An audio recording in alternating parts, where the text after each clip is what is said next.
We're going to talk all about Australian Labradoodle puppies in today's video. It's a week 4 litter update for these petite Australian Labradoodle puppies from the Trailblazers litter. And in today's video, we are going to focus on food, one of my favorite topics. But this is a little different because it's going to be canine food. We're going to talk all about weaning. We're going to talk about raw food as opposed to processed food. We're going to talk about how we move the puppies over to solid food, and we're going to talk about all the impacts this has on Mandy as well as the puppies. Hi, I'm Claire from Isle Labradoodles, and our all-girl litter is just booming. These girls have really come into their own this past week. They are playing with one another, with toys, and Mandy, as you will see as she exits, is starting the weaning process. Now, weaning, of course, is a big deal. It's a big event for mom, it's a big event for the puppies, and it has all sorts of emotional connotations as well as nutritional ones. So let's talk about Mama first. So Mama Labradoodle Mandy, she has been really lousy at eating for this entire litter. Normally at this point, our moms will devour anything and everything because they are so hungry trying to support so many lives. I mean, when you look at the pictures that we've posted on Facebook of all these little cuties lined up nursing with their mom, they are practically larger than she is now. So it's a lot of calories and a lot of effort to keep this many little active growing lives fully sustained. But Mandy, no. She's going to be Mandy. She's going to be different, and we still have to actually put the food into her mouth and hold her mouth closed for half of pretty much all of her meals. It's not fun, but you know what? She's so used to it now. She gets into her spot, she resigns herself to what's going to come, and she almost goes for me. Not quite, but it's no argument with her to get her mouth open, and she knows what she has to do.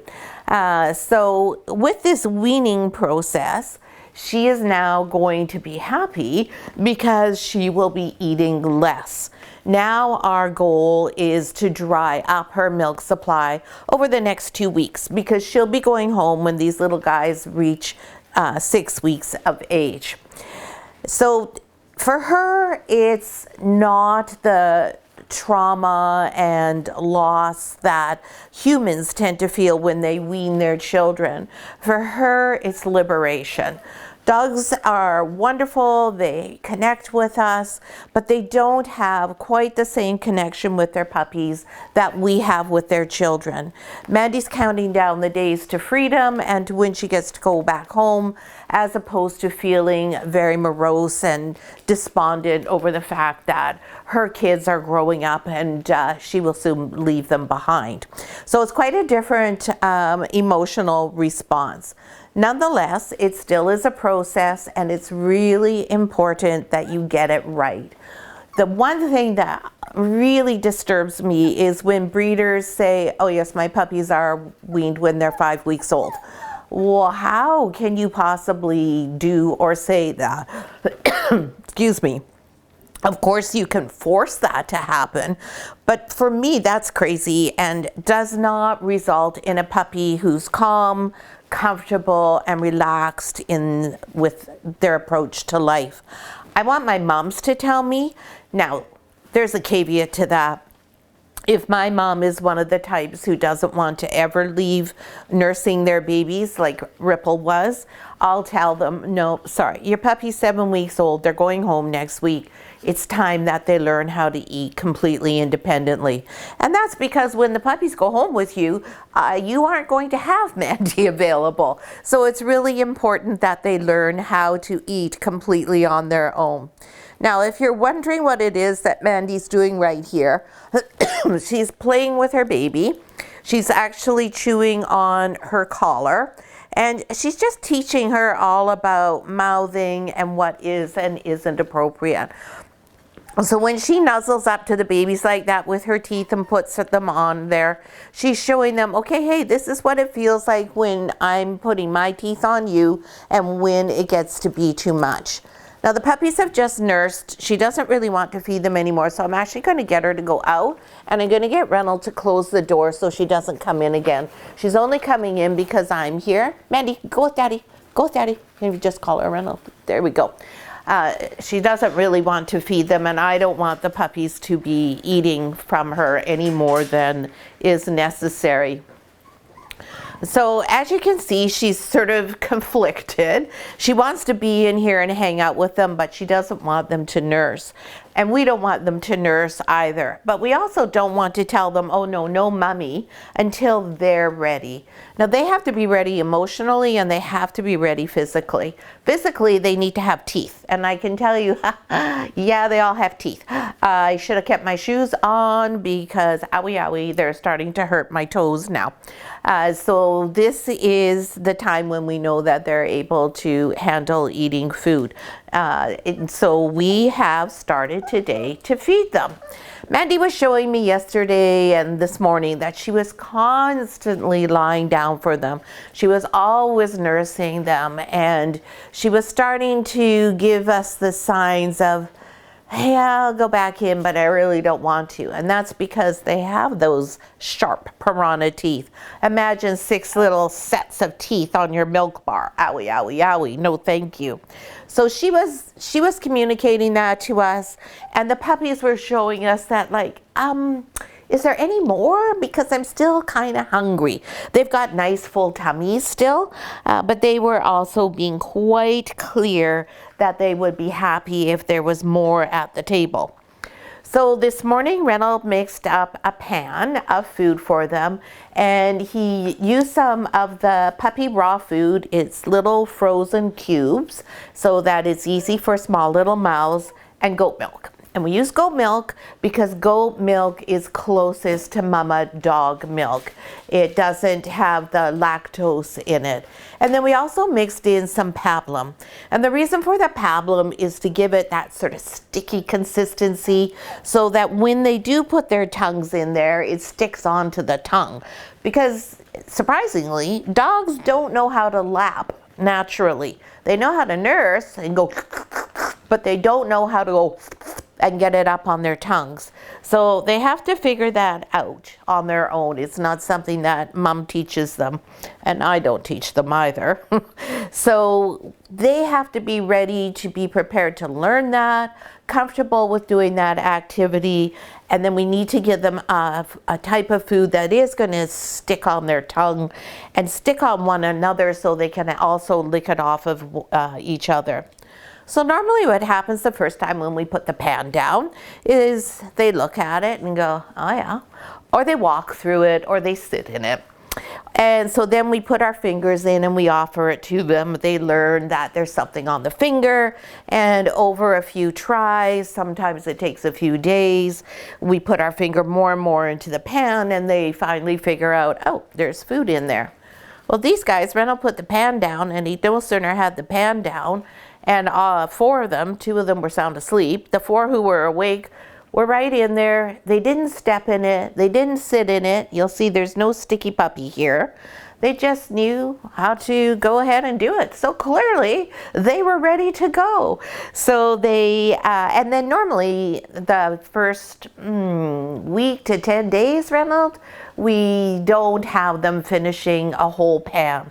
We usually put it out and the big dogs clean it up.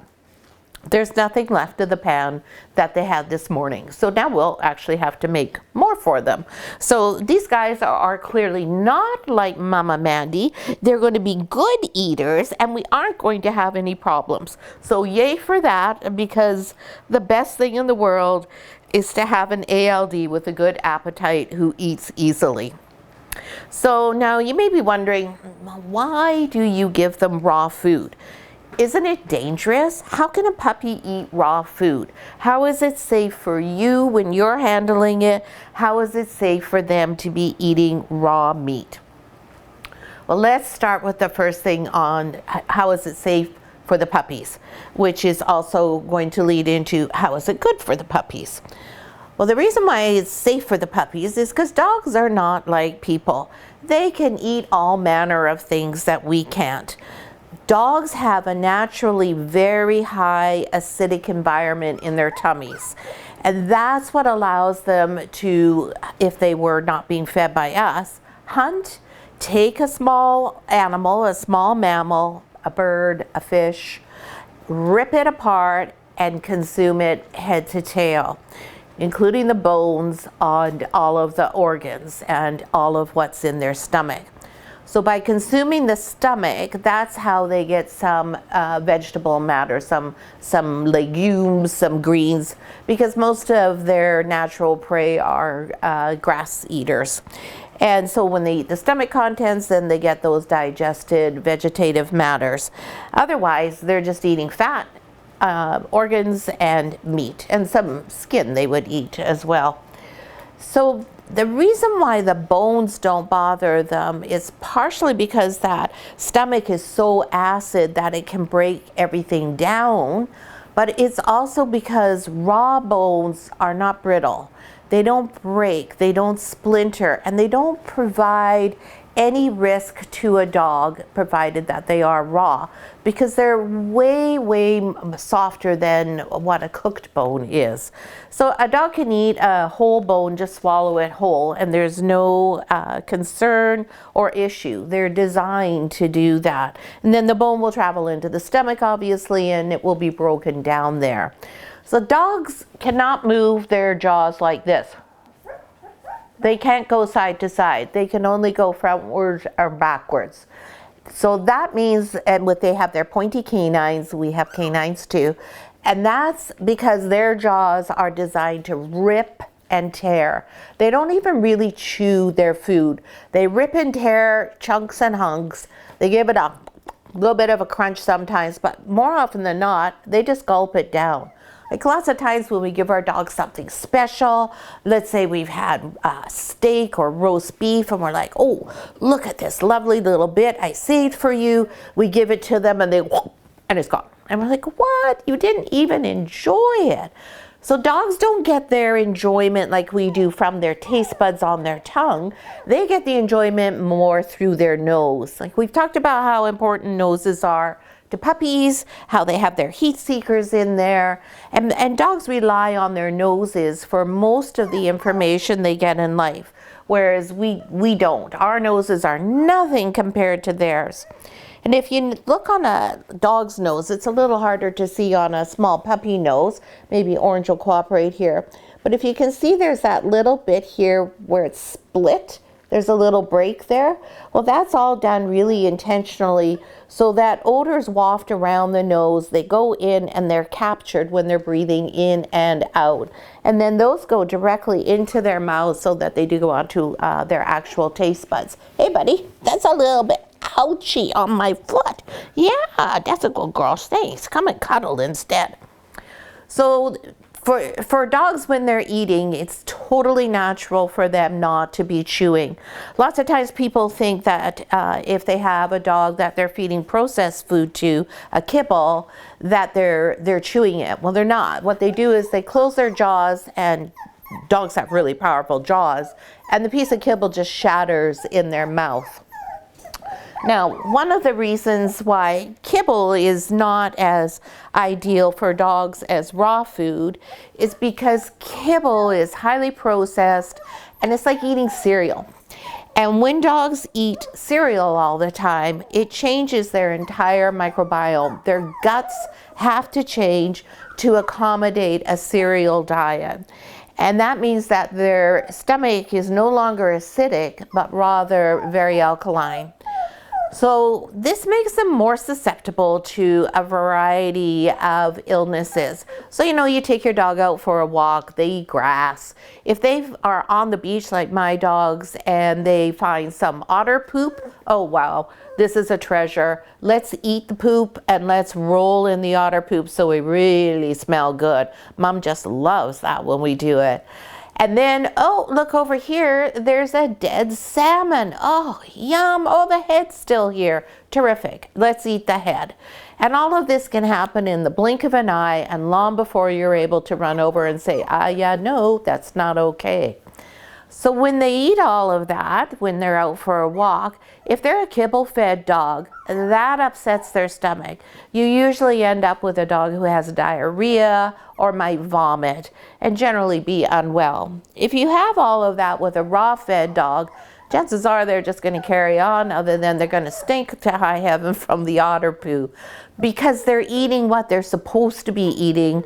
Their stomachs stay the way they're supposed to stay, which means when they're out doing their natural dog thing, including drinking from a puddle, it's not bothering them because their immune system is intact. Everybody's having a big talk here because they're still hungry, by the way, if you're wondering what it is everyone's squeaking about.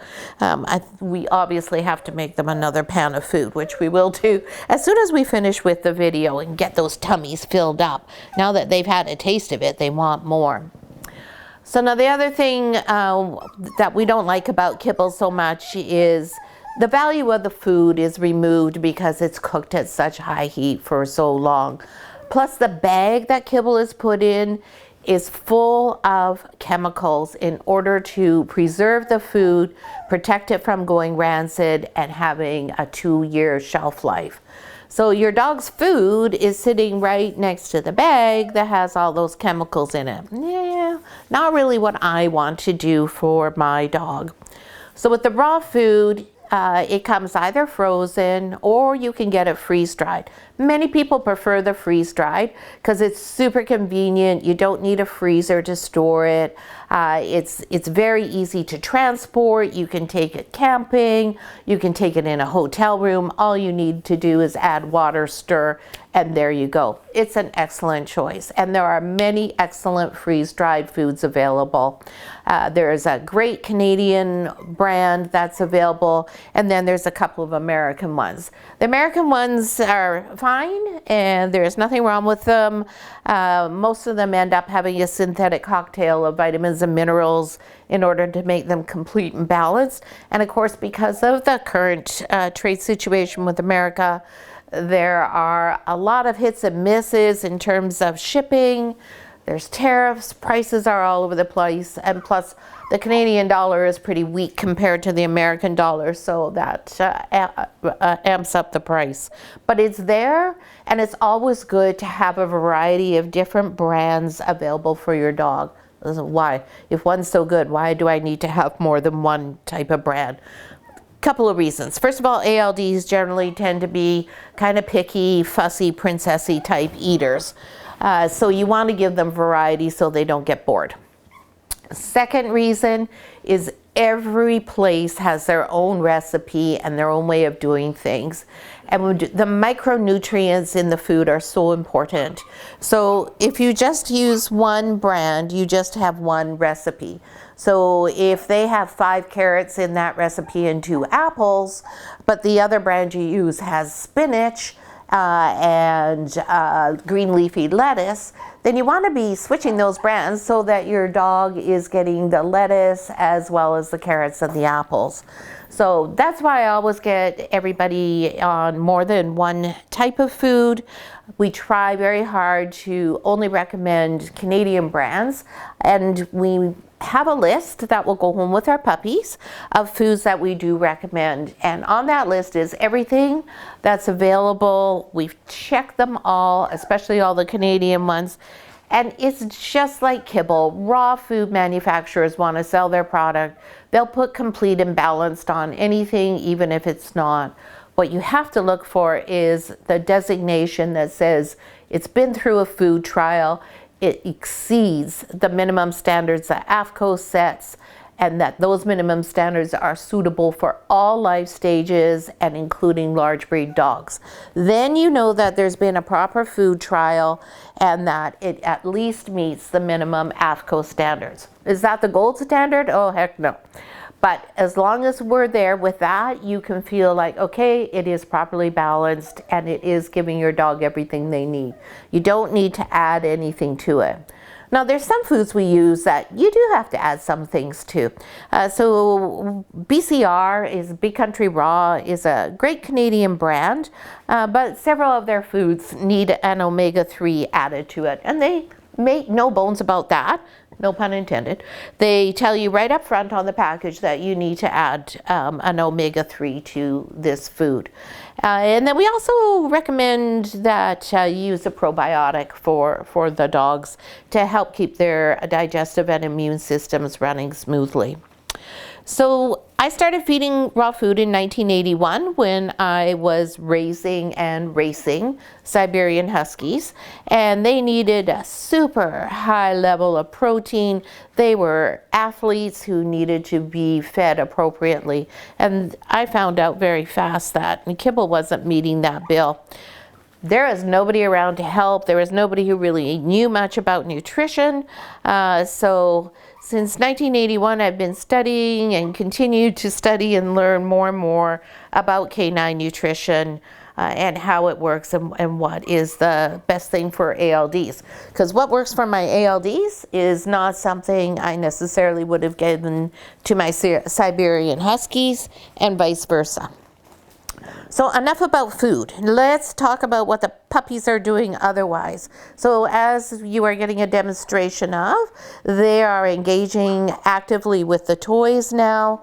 The teeth are all really coming in, so chewing anything and everything is a highly popular activity. They fight with each other, they roll around, they play with Mandy, they fight and roll around and play with me. I can hear somebody behind me here, I think. Nope, not quite behind me. One, two, three, four, five, six. Everybody's here. They do a lot of toe biting, as you can see. And if you look at the pee pads here, you'll see there's a big change from last week in that we don't have too many pees very close to the bed. They're all moved further away. Now I had told you, oh, see, and then she goes and pees right near the bed. Made a liar out of me. But generally speaking, we are getting better with that. Did you just make a liar out of me? Did you do that? Oh my goodness, you bad girl. You bad girl. I told you last week I was going to change this bed out because there was a couple of bits where there was knots and they were able to work out the ends of it. But you know what? They had a major meltdown when I changed the bed. They didn't like anything else. They really like the cozy snugs of this one at this young age. So we just come in here actively and put these little tails away. Although to be honest, when they pull on them, they're not doing any damage. It's not hurting them. There's no actual risk. They can't, they're not strong enough yet to chew them off or anything. Once they're a little bit bigger, like probably by the end of next week, then we'll move them into the proper donut beds that come in the puppy starter kit. The puppy starter kit is great. Everything that the puppies are accustomed to and exposed to here is included in the starter kit. That comes not from us, but through Curated Canines, but it will be here delivered to you to take home with your puppy if you decide to go ahead and get one. And we'll talk more about that at our family visit. Oh my goodness, we're talkative. So not this weekend, but next weekend is our family visit weekend when everyone comes to meet the puppies. Now the other thing that's happening is more coat lifting. You can see orange color girl here is getting those infamous ALD horns going on. You can see her coat lifting all over here. We see a couple little swirls poking up in the back here. And all of that is telling us that, oh, we're just becoming beautiful, fluffy Labradoodle girls. And aren't we just the cutest in the whole wide world? And yes, they are. They are absolutely the cutest. Yeah, so you agree. You can also hear they're using their voices more. They will occasionally growl at us now. They will not hesitate to have conversations, and they're really quite adept at letting you know if they don't like something or if they want something. Really good communicators, which is really nice to see. And by that, I don't mean they're barking and whining and fussing and howling, because they're not. They're really, they're just such a nice, sweet litter. They're really, really good puppies. No problems yet. And let's hope you don't turn into little devils.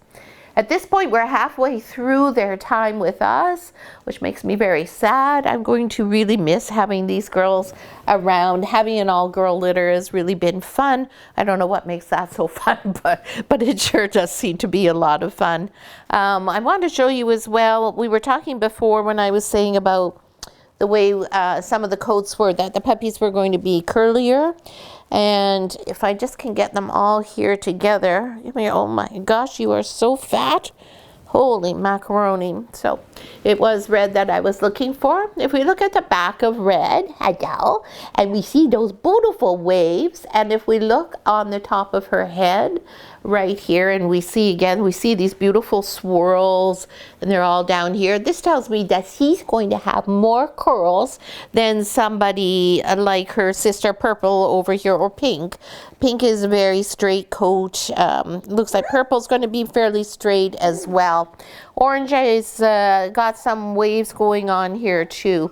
So we know we're going to have several different looking coats here. Now that's about it for our update this week. It's week 4, so that means the puppies get wormed again. Puppies get wormed at weeks 2, 4, 6, and 7. The first 3 times is a very mild wormer called Strongid. It doesn't impact them too severely. And why do puppies have worms? That's because all female dogs have a dormant worm that only comes to life if they get pregnant. And those worms mom passes on to baby. So we get rid of those. We make sure that anything else that might be hanging around is taken care of, that any of the worms that they got when they were born, the eggs that were left behind, have also been taken care of.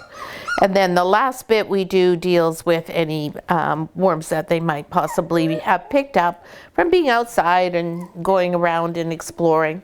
They haven't been outside yet, but these guys are moving along quite quickly.